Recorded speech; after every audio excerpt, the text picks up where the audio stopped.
Cancer જેવા કષ્ટસાધ્ય રોગને મહાત કરી આખરે માદરે વતન પહોંચેલા ગુજરાત સરકારના શ્રમ અને રોજગાર મંત્રી અને મોરબીના જનપ્રિય ધારાસભ્ય કાંતિભાઈ અમૃતિયાનું હાથીની અંબાડી પર બેસાડી ઐતિહાસિક સન્માન સ્વાગત કરવામાં આવ્યું હતું.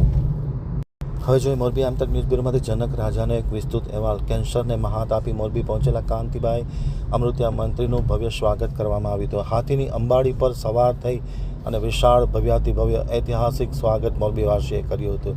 મોરબીના અત્યંત જનપ્રિય અને ગુજરાત સરકારના શ્રમ અને રોજગાર મંત્રી કાંતિભાઈ અમૃતિયા કેન્સર જેવી કષ્ટસાધ્ય બીમારીને મહાત કરી આખરે પોતાના માદરે વતન મોરબી પહોંચતાની સાથે મોટી સંખ્યામાં લોકો તેમનું અભિવાદન કરવા માટે તલપાપડ બન્યા હતા અને કાંતિભાઈ અમૃતિયા તુમ આગે બઢો હમ તુમ્હારે સાથેના નારા પણ લગાવવામાં આવ્યા હતા. મોરબીની જનતા દ્વારા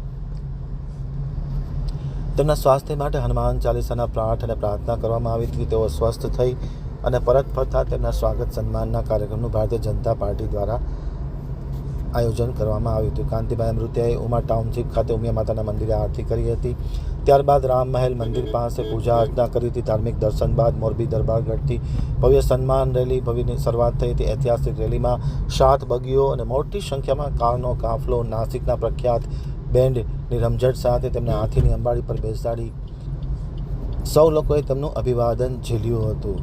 દરબારગઢથી પ્રસ્થાન થયેલી આ રેલી ગ્રીન ચોક, નગર દરવાજા, ડૉક્ટર આંબેડકર સાહેબની પ્રતિમા, મોરબી મહાનગરપાલિકા, શહેર ભાજપ કાર્યાલય, ચકિયા હનુમાન મંદિર થઈ રવાપર રોડ ઉપર પહોંચી બાપા સીતારામ ચોક પાસે પહોંચી જ્યાં તેનું રેલીનું સમાપન કરવામાં આવ્યું હતું અને ઐતિહાસિક સ્વાગત કરવામાં આવ્યું હતું. આ પ્રસંગે યોજાયેલા કાર્યક્રમમાં પૂર્વ પંચાયત મંત્રી જયંતિભાઈ કવાડિયા, ધારાસભ્ય જીતુભાઈ સોમાણી સહિતના મોટી સંખ્યામાં તેમના સમર્થકો, આગેવાનો, ભાજપના પદાધિકારીઓ, સંગઠનના પદાધિકારીઓ સૌ જોડાઈ અને કાંતિભાઈ અમૃતિયાનું અભિવાદન કર્યું હતું.